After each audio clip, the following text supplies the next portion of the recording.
Welcome to another edition of the DJ Roscoe Sports Show for this Thursday, January 16th, 2025. Coming live palatial Black Trolley again. My son is at speech class at Misericordia University here in Dallas, Pennsylvania, in the Back Mountain, home of the reigning Division III national champion college baseball team. And we're very happy with you once again, and today's a special day in our house. Yes, it's also Lin-Manuel Miranda's birthday. He turns 45 today, with all the great songs from Hamilton and Moana, and we don't talk about Bruno, but even more importantly in our house, it's our son, LJ Louis Jasper Turetsky. We call him LJ. It's his 5th birthday. Happy 5th birthday. Feliz cumpleaños aquí. Feliz cumpleaños aquí. Feliz cumpleaños, LJ. Feliz cumpleaños aquí. Or the English version is, happy birthday to you. Happy birthday to you. Happy birthday, dear LJ. Happy birthday to you and many more. Happy big 5th birthday. You're going to kindergarten, kindy, as they say in Bluey this year. And we're excited because he had Sonic the Hedgehog birthday cupcakes at school this morning, and they wished him happy birthday. He has a birthday crown. He wore cool gangster shades and cool necklaces this morning.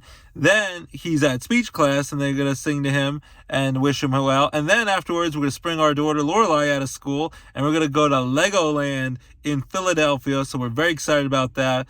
I've never been to Legoland before, and the kids are very excited. They love building the Legos. They love getting, especially my wife, to build the Legos, the complicated ones, because they don't think I do a good job with it. I do the simple Legos. That's what Daddy does in this house. But we're going to Legoland in Philly, and then we're going to go to Dave & Buster's for dessert and video games and dinner and sing him happy birthday again. We gave him his presents this morning, his birthday card, and then he has a birthday party in just 3 days at the JCC. So that's going to be exciting as well, in Scranton, Electric City, and we're going to honor LJ today on his actual birthday, and then 3 days later on Sunday. So very excited. Happy birthday, LJ. You're my little partner in crime. You're my little mini-me, and I love you and adore you with all my heart. So I'm a girl dad and I'm a boy dad. I'm very proud to be both of your dads, and I love you with all my heart, and it's the greatest accomplishment I ever had was to have you guys, and to be your dad. So that's the number one job. No matter what I do in broadcasting, in sports writing, in coaching, it's important, but it pales in comparison to my number one job, being the best dad I can possibly be to you and your sister Lorelai. So I love you guys with all my heart, and I know that was sappy, but that's what I mean. And also, I want to quickly mention, it just came out this morning, a rest in peace to the great Bob Uecker. Mr. Baseball was his nickname. Harry Doyle from Major League with Charlie Sheen and Corbin Burnson and as Roger Dorn, and then Tom Berenger as Jake Taylor, and Ricky Vaughn, of course, as Charlie Sheen. And he said, just a bit outside, and the pitches were nowhere close that Charlie Sheen, Ricky Vaughn was throwing. Ball 4, ball 8, ball 12. How come they all such close pitches? And he was hilarious. And in all the Major League movies, and all 3 of them, and he will always be missed. And as a kid, I watched him in the Mr. Belvedere show. That was hysterical in the 80s.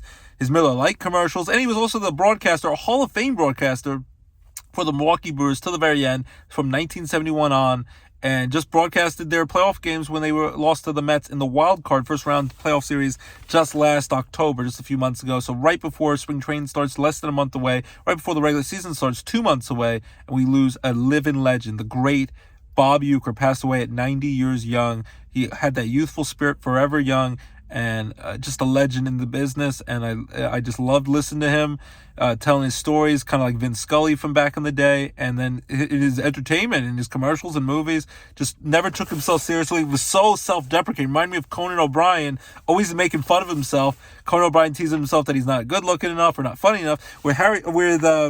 Bob Uecker, he was always teasing himself that how terrible a baseball player was, how he lacked the skills, even though he made it to the major leagues, played a few years in the big leagues, and he kept joking how bad and low his batting average was, but he still was good enough to make the big leagues, and he was a Hall of Fame broadcaster and a great person and a Hall of Fame human being, which is most important in this world with all the craziness we're dealing with. So it came out just this morning when I was getting ready to go for my run this morning. I saw the terrible news.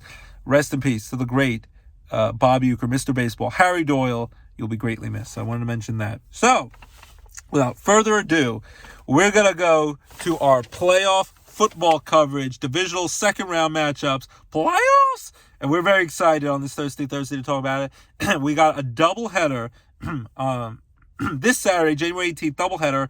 First one, ESPN, ABC, also on ESPN Plus at 4:30 p.m. It's the Houston Texans at the Kansas City Chiefs.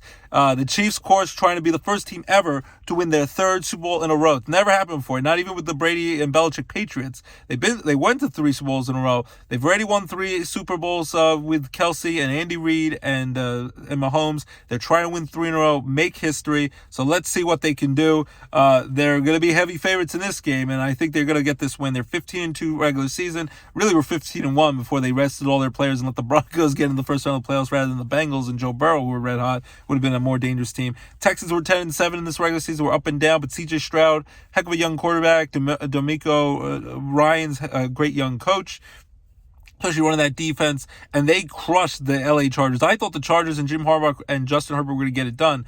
After having an early 6-0 lead, they stifled the Chargers' offense all game long, and the Texans took it to them and at home crushed them 32-12. So they win at least one playoff game for the second year in a row. They won as a rookie. CJ Stroud, his first playoff game against the Cleveland Browns last year, and Joe Flacco, and this year, where a lot of people thought they were underdogs in their own building, and they thought that was disrespectful, and they knocked off the Chargers 32-12 to get to round 2. They've never, though, been to the AFC Championship game before. They've never won in the second round, the divisional round. Can they finally break get off the schneid and finally make history? We'll see. I think they'll make it closer than you would think. They just had this matchup on that Saturday, December 21st, that when we went to Steelers in Baltimore a few weeks ago, right before Christmas, and the Chiefs won a close game, I think, by a touchdown over the Texans in Kansas City. I think it'll be similar here. The Chiefs don't really blow anyone out anymore, but they know how to win. They know how to get it done in the playoffs. Pat Mahomes and Andy Reid and Travis Kelce and all those guys, they're magicians. They get it done. And Steve Spagnuolo, with the underrated defense, gets it done. They rest a lot of their players. They haven't played really since Christmas, their starters, where they clinched everything with the first round bye, the home field advantage. I'm going to go with the Chiefs here. I think the Texans keep it close, but I think the Chiefs win 27-20 to advance to the AFC Championship game. And every year that Mahomes has been a starter, so 18, 19, 20, 1, 2, 3, 4. This will be his 7th season as a starter, 8th year overall.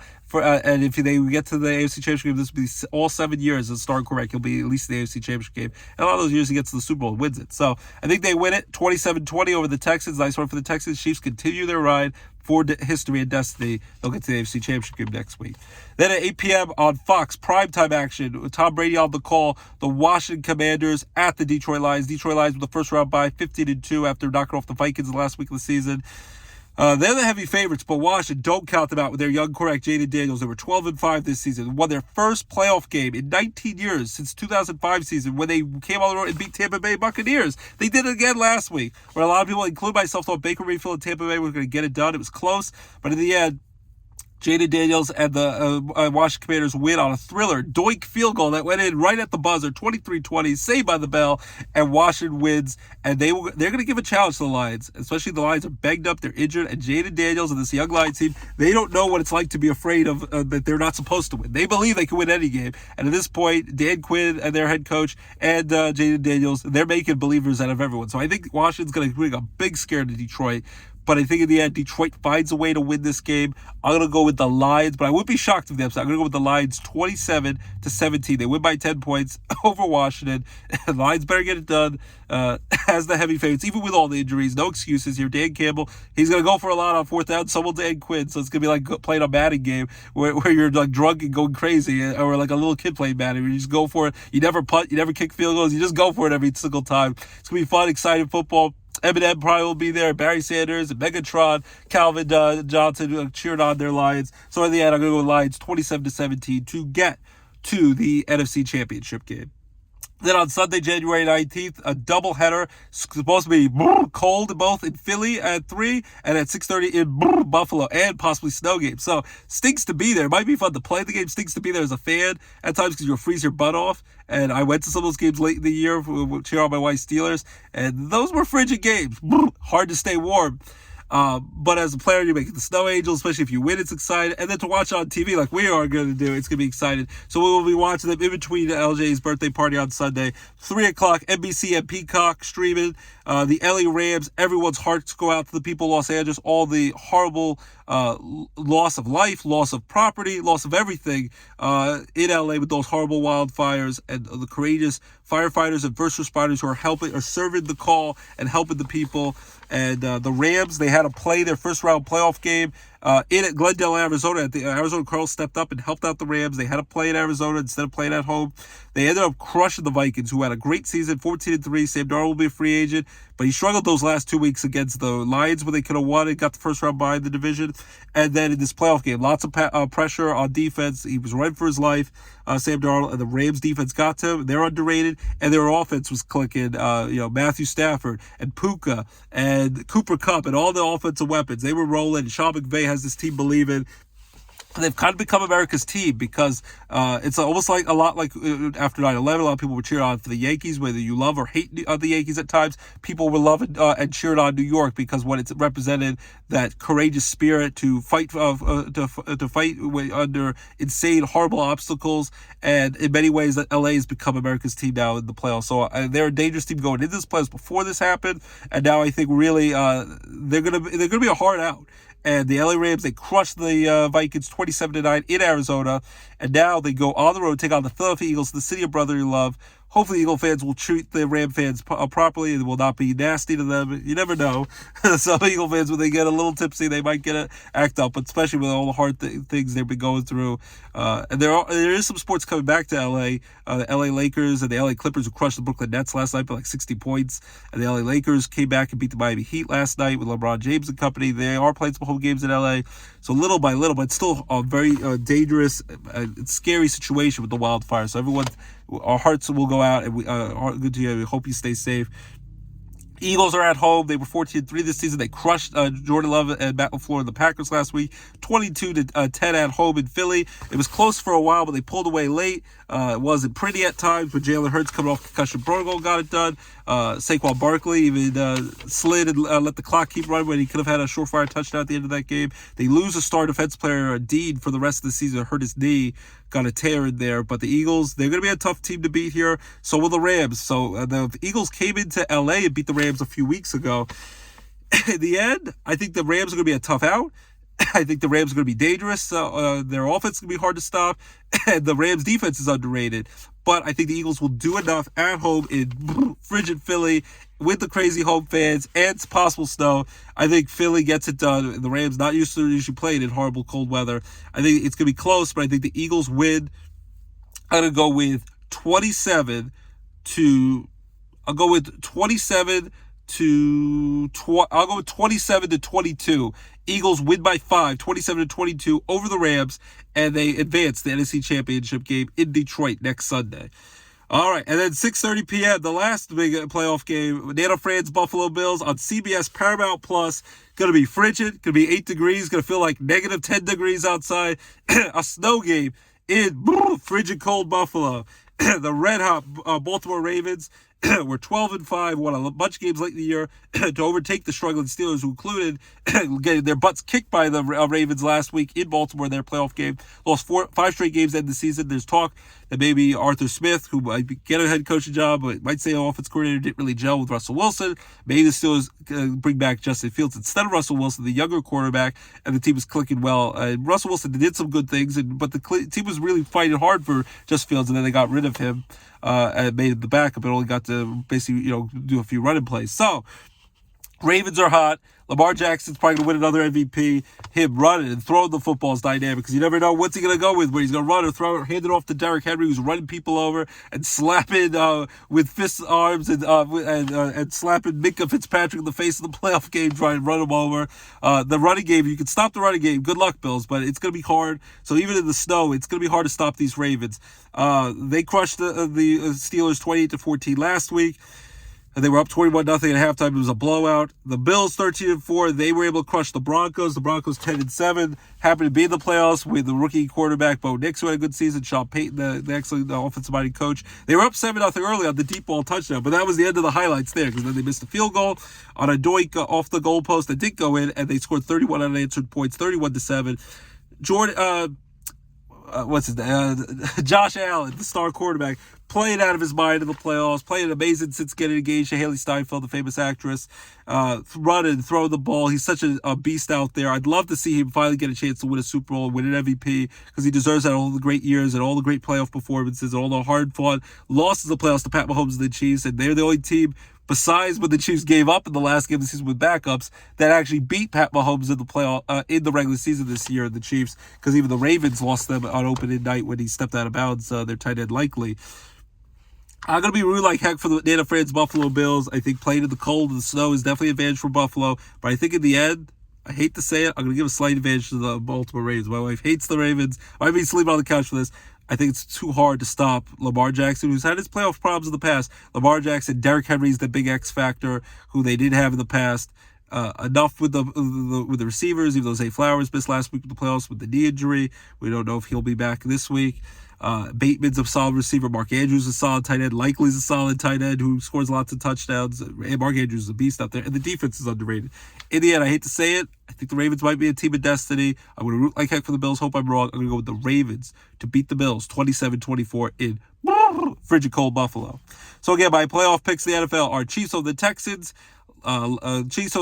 Lions over Washington to get to the conference championship games. Those are the Saturday picks. Sunday, I'm going to go with Eagles over the Rams close to get to the NFC title game to play the Lions, and then Ravens close over the Bills to get to the NFC championship game to take on the Chiefs in a rematch of Week 1, which should be a heck of a conference championship. So again, I think the conference championship game is going to be Ravens at Chiefs to go to the Super Bowl 59 in New Orleans on February 9th in just a few weeks, and Eagles at the Detroit Lions in the NFC title game. So it should be great playoffs, great conference championship games no matter who wins this week. But again, my picks are Lions over Washington, Chiefs over the Texans, Eagles over the Rams, and Ravens over the Bills closely. So, agree, disagree, we'd love to hear you. Take two, call me in the morning. It's not the tuba, I think it's not nature. Hasta vista, baby.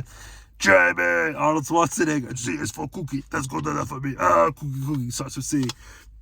Other quick NFL notes. Former Patriot Hall of Famer on their Ring of Honor and a Super Bowl champion, Mike Vrabel. No surprise here is going to be the new head coach of the New England Patriots. That should really help turn the team around. And Drake May, the young quarterback.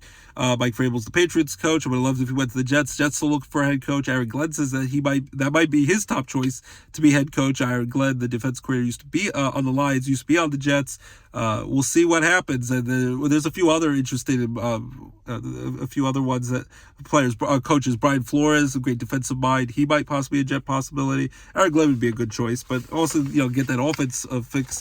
We'll see if they bring Aaron Rodgers back or not. Deion Sanders might be the Cowboys' new head coach. Jerry Jones would love to see the attention of that. Mike McCarthy got fired after 5 years. He's a coaching candidate for other teams out there with the Saints and a few of the other teams. Jaguars still looking for coaching candidates. Robert Saleh for Jet coach is possible candidate in some of those spots. But Deion Sanders, the Buffalo coach, his son, Shedeur Sanders, could probably be one of the top picks in the NFL draft in April. He's gone, and Travis Hunter is going to be a top pick in the draft. He was a Heisman Trophy winner. He's gone. So he might not come back to Colorado. If he's offered the head coaching job with the Cowboys, with all that prime time, with the cockiness and the attitude and all that excitement, I think it'll be too good for him to pass up. And Jerry Jones, I think, would love the limelight and the attention. I think at least be interested to see what the Cowboys can do with Deion Sanders as the head coach. So that might possibly happen. We'll see about that. And also college football national championship game in Atlanta, Georgia, this Monday, January 20th on MLK Day and on Trump's inauguration day at 7:30 p.m. on ESPN. It's going to be the Notre Dame Fighting Irish, 14-1 on the nation's longest 13-game current winning streak after losing to Northern Illinois the first home game of the season. They were 1-1. They've won 13 rows since. They came off, beating Penn State 27-24. I got the score right, but it was 27-24 Notre Dame instead of Penn State. Penn State had chances to win. They were leading late, and they was tied late, at least going to go to overtime. Then Drew Aller, who's coming back for his senior season, and so are their two-star running backs coming back, and DeLuca, the Wyoming area local product, coming back for his senior season. But they lose their star tight end Warren to a devastating interception. Drew Aller past midfield, and then Notre Dame set up for a clutch game-winning field. Always trust a Jeter in the playoffs with the Yankees, and Michael Jeter here for Notre Dame. Game-winning field goal. They got him from South Carolina, and then of course he got Riley Leonard, the star quarterback they got from the transfer portal from Duke. So Notre Dame, they win 27-24. They advance to go to the national championship game this Monday against Ohio State, who's 13-2, and after losing to Michigan 4 years in a row, Ryan Day, jobs on the line. Now you would think he'll get to keep his job no matter what, but if they win the national, you definitely can't fire him. They were able to beat, at home, Tennessee in round one, then the thrill double overtime win against Arizona State in the second round, and then in the Cotton Bowl in Texas, they dominated on Texas Longhorns a lot of that game, but Texas was about to tie that game up, and then a scoop and score off the fumble. They win the game 28-14, and now Texas's quarterback, Ewers, is going to go to the NFL draft, and Arch Manning era is going to begin in Texas because he's going to become the new quarterback in Texas. He got some time in when Ewers was injured, but he will be the starting quarterback this upcoming year. Looks for the Texas Longhorns, but Ohio State beat Texas. So that's Notre Dame versus Ohio State. Ohio State has more talent, but Notre Dame has more heart, and I think has the coach who has more tenacity with the motivational speeches and really gets them to play hard for him. Just turned 39 years young. Used to play at Ohio State in 2006 through 2008 as a linebacker. I'm going to go with Marcus Freeman, the coach of the year. Notre Dame Fighting Irish win their first national title since 1988. When I was only 2 years old, and now I'm 38, going to be 39 this year, 26-23. The Notre Dame Fighting Irish win the national title. I'm drinking the Kool-Aid, and they beat the Ohio State in a close one, 26-23 out of Michael Jeter field goal. Notre Dame wins the national title. Those are my picks. Quickly, NBA, the Knicks beat the 76ers by 6 points in overtime last night. They were playing pretty well. The Oklahoma City Thunder played amazing. The Milwaukee Bucks is winning the in-season tournament in Vegas, and Giannis is playing well. The Nuggets are playing well. Celtics are still a hot team. Lakers, Clippers, they're still involved. We'll see what Golden State can do. Hockey, the Pens, the Rangers, Flyers kind of struggling. The Devils are playing pretty well. Ovechkin's still about to break Wayne Gretzky's all-time goal-scoring record, so that's going to be exciting. Tristan Jarry's placed on waivers for the Penguins, had a great career with the Penguins. So hockey, baby Penguins, check them out. They'll be back home in the arena soon. Hockey, basketball, baseball season news. Baseball spring training is less than a month away, just a few weeks away, right around Valentine's Day. Still Pete Alonso, Anthony Santander, Alex Bregman, Tanner Scott, Jack Flaherty, and the star Japanese pitcher Roki Sasaki, who probably will go to the Dodgers like everyone on big deferred money, and he doesn't want to go to the Yankees and stay on the West Coast. Those are the big free agents still out there. So we'll see what happens with those big players. And also, I want to mention Saturday Night Live is back this week with funny Dave Chappelle hosted. Controversial but very funny. Timothy Chalamet will host and be the musicalist next week doing the Bob Dylan biopic movie. And the TV shows come back from holiday break. Check out the new Christopher Reeve documentary on HBO Max. Heartfelt. You'll be bawling with tears. Great stuff. The Gran Turismo movie on Netflix I checked out. Great stuff. Aaron Rodgers Netflix documentary. Interesting. Goosebumps with Ross from Friends on Disney Plus. Check that out. Tim Allen's show is really funny. ABC, Shifting Gears, Elementary, St. Dennis Medical renewed for season 2 on NBC. So a lot of fun shows. Keep it locked. And HBO Hard Knocks as well. HBO Max on Tuesday. So happy birthday to you. Happy birthday, LJ. Love you. And keep it locked. DJ Roscoe Sports Show. Your home for all your favorite sports and entertainment talk right here on